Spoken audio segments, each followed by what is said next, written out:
Do you want to write a Christmas song? In this video I will analyse 7 Christmas classics to give you the definitive Christmas chord progression.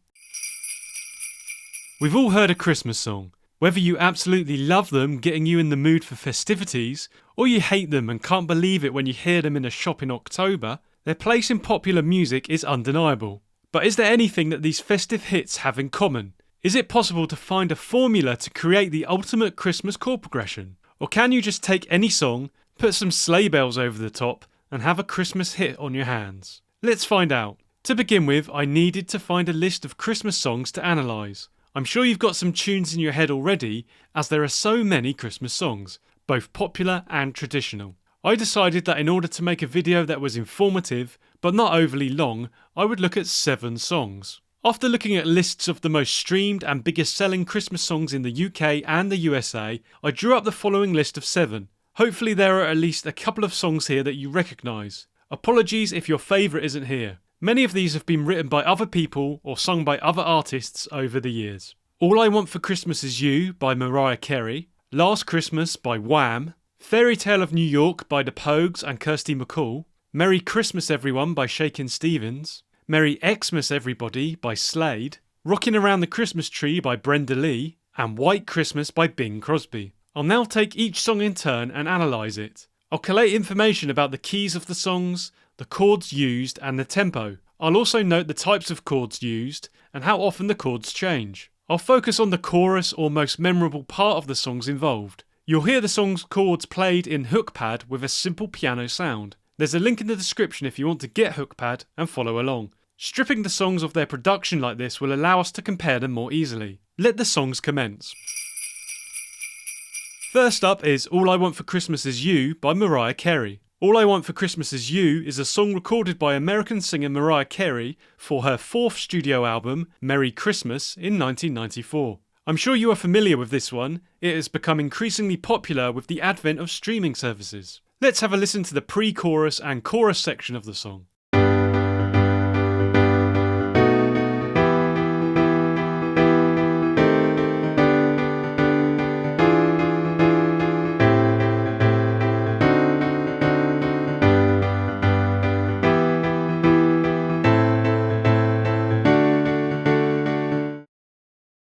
This song is in the key of G major and is played at a tempo of 149 beats per minute. The pre-chorus and chorus follow a 1-6-2-5 structure and have a duration of 12 bars. It starts on the 1 chord for 1.5 bars before using the secondary dominant of the 6th chord for half a bar. This chord is one of several altered chords that accommodate the E flat note in the melody. This is played as a dominant 7th chord which strongly pulls the listener to the standard 6th chord next. After 1.5 bars we move to the 2 chord for half a bar. This is an interesting chord choice. In this example you can think of it as an A minor chord with an E flat bass. The function of this chord is to act as a bridge between the E minor chord and the second inversion 1 chord to follow. This is to create a bass line that moves down in half steps from E to E flat and then to D. You can see though that it is a little more complex than this. It is represented as a borrowed 2 chord from the parallel minor key. This borrowed 2 chord is a diminished chord.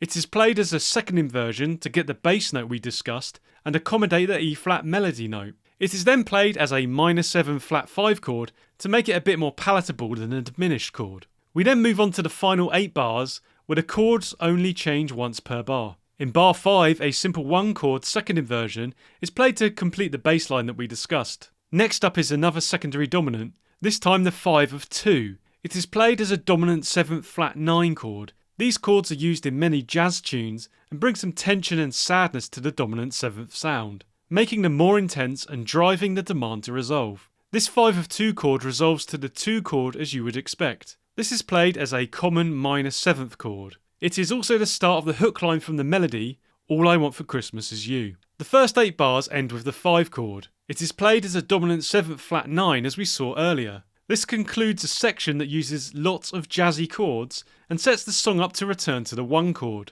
The standard 1 chord in bar 9 really feels like home after the previous section's use of jazz influenced chords. It is also where the vocals end on U to reinforce the main hook. After this the chorus rounds out with the standard 6, 2 and 5 chords.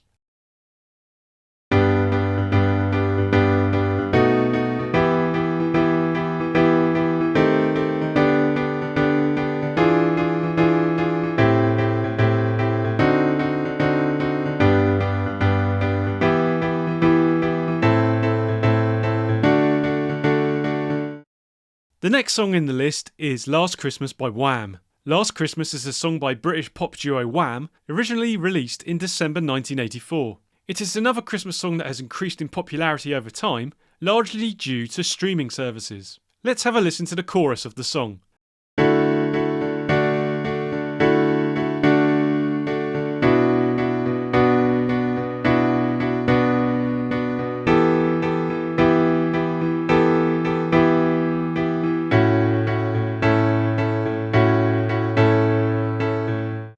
The song is in the key of D major and has a slower tempo of 108 beats per minute. The chorus has a nice simple 1-6-2-5 structure spread over 8 bars. Each 2-bar section of the chorus focuses on a single chord. To begin, we start where many progressions start, on chord 1. This is where the vocals deliver the title hook of the song. The song follows a pattern where a single note is added to a chord, then taken away before being repeated. In the first 2 bars, this is 1 chord add 9 and the standard 1 chord.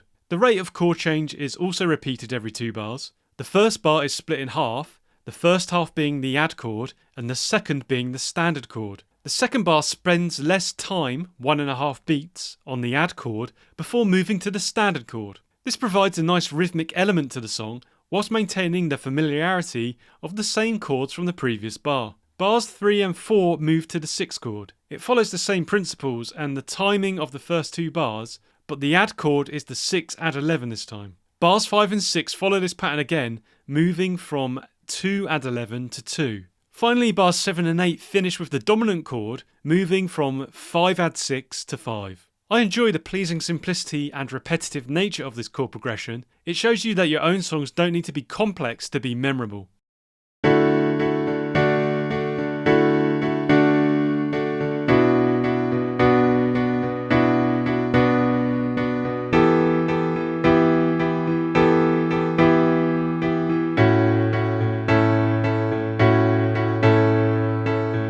Next up is Fairytale of New York by the Pogues and Kirsty MacColl. It was released in November 1987 and, like a lot of the most popular Christmas songs, was never actually number 1 on release but has endured over time. Let's listen to the chorus of this one.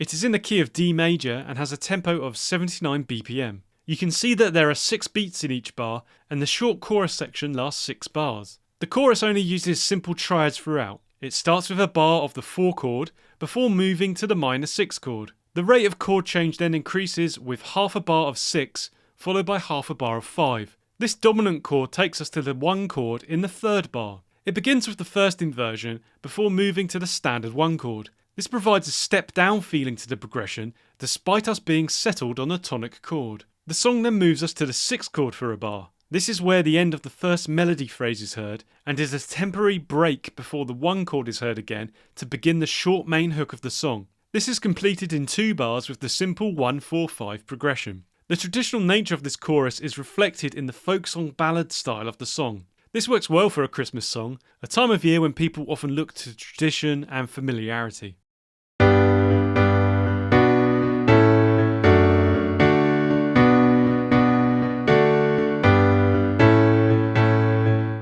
Now we'll look at Merry Christmas Everyone by Shakin. It was released in November 1985 and is common on Christmas compilation albums in the UK. This song doesn't have a chorus as such, with the main hook being at the end of the verse, so I'll use that for our analysis. Let's listen to it now.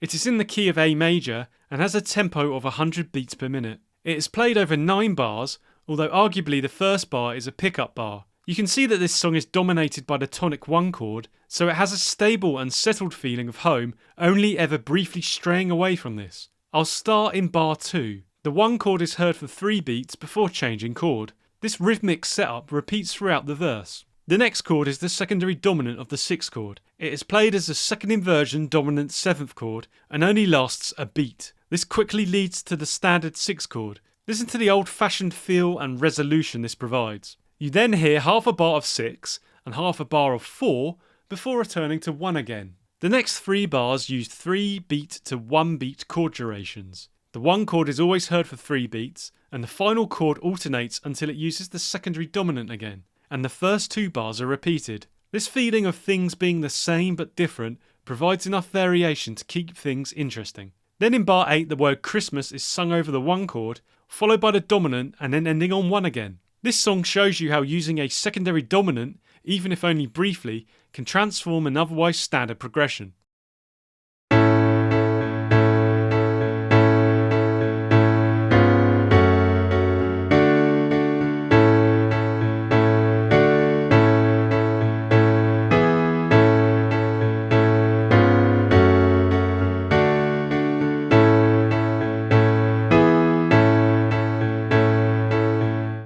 Moving down the list we get to Merry Xmas Everybody by Slade. It was released in November 1973 and went to number 1 in the UK charts. Let's have a listen to the chorus now.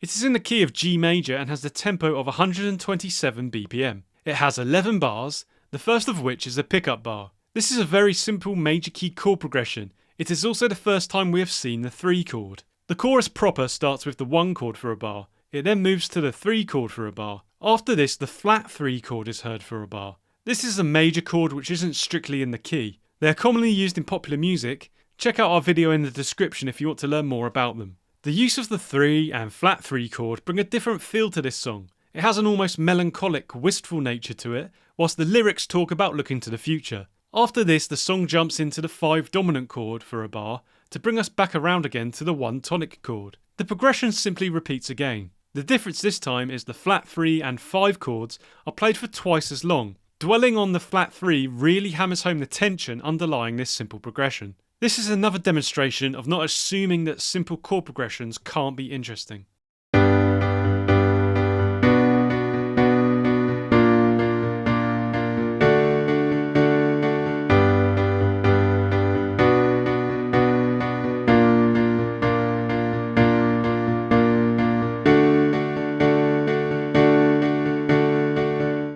Onto some older songs now, starting with Rockin' Around the Christmas Tree by Brenda. It was released in the USA in 1958 and has sold millions of copies, including many digital downloads. Here are the chords from the chorus of the song.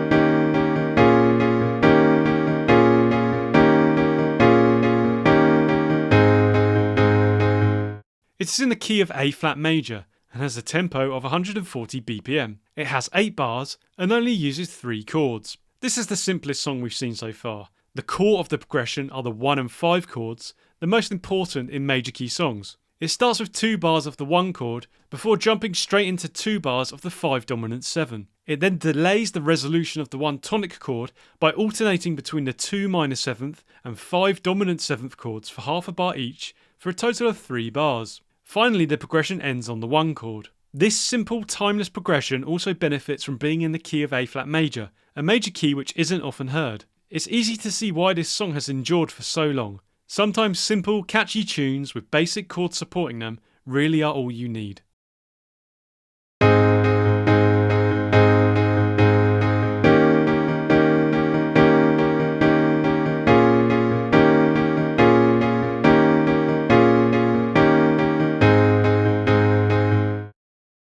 Now it's time for the big one, White Christmas by Bing Crosby. White Christmas is a song by Irving Berlin, written for the film Holiday Inn in 1942. It was subsequently released by Bing Crosby, and the rest is history, becoming the world's best-selling single. The main part of the song, containing the title hook, is the verse. Let's take a listen to the chords now.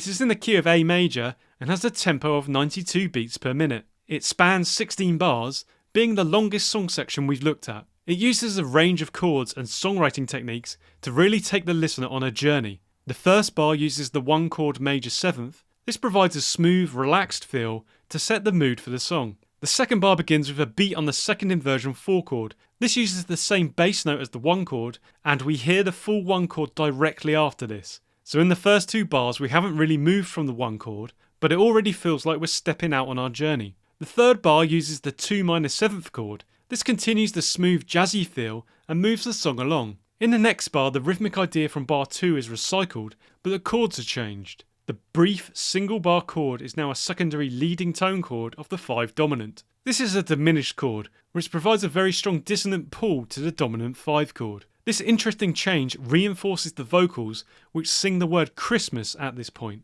The next bar and a half dwell on the 4 chord, which provides a bit of a break in the movement of the song. Then the 5 dominant 7th chord is played for half a bar, leading us back to the 1 chord. The difference this time is the 1 add 9 chord. This chord provides a nice relaxing sound and again feels like we're still on a journey. In bar 8, the standard 1 chord is played for half a bar before a beat on 2 minor 7 and 5 dominant 7th respectively. This quickly draws us back to the 1 chord again and a sequence of 1 chord variations begins. Half a bar of standard 1 chord is followed by half a bar of 1 major 7th and then a bar of 1 dominant 7th. Technically speaking, this is the secondary dominant of the 4 chord or the 5 of 4. This sets up the 4 chord to follow for a bar before moving to the parallel minor 6th chord in a nice change. This can be thought of as a borrowed 4 chord from the parallel minor key. Then the song returns again to the 1 chord and then the chords we heard in bar 2 before ending nicely on the 5 dominant chord. This is a really lovely chord progression, providing a comfortable feeling of being at home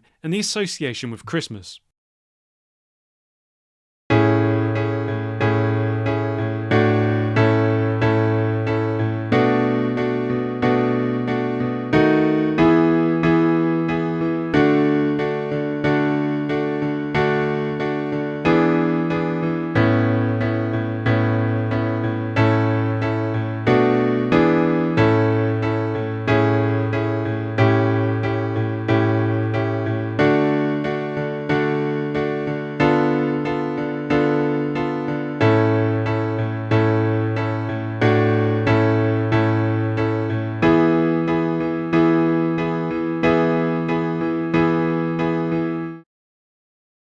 So what have we learnt from these 7 Christmas chord progressions? The first thing is that they are all in major keys. This seems to chime with the idea that people want happy, comforting songs at this time of year. Minor key Christmas songs do exist, but the prevailing mood is obviously major. A, D and G major keys were equally represented. Only one song wasn't in 4/4 time, and the average BPM was 114. The song sections we looked at varied from 6 to 16 bars in length, and all but one of them started with the 1 chord. Most of the songs varied the rate of chord change in the progressions, with popular options being whole bars, half bars, and single beats. The most common chords used were 1, 5, and 6, and they were mostly standard triads. Dominant 7th chords featured quite a lot, and interestingly, so did secondary dominant chords. So can I use this information to create a Christmas chord progression? Well, I'm going to have a go at it. I'm going to use the guitar-friendly G major key and a tempo of 100 BPM. This should provide the calm, happy basis for a Christmas song. It will span 8 bars and feature 1, 2, 4, 5 and 6 chords, as well as the secondary dominant of the 6th chord. I'll restrict chord types beyond standard triads to major 7th, minor 7th and dominant 7ths. See if you can spot which songs the progression draws inspiration from. Feel free to use this progression for your own experimentation. Let me know in the comments if you're able to use it for anything. Is this the ultimate Christmas chord progression? Or just the basis for a classic pop song? I'll let you decide.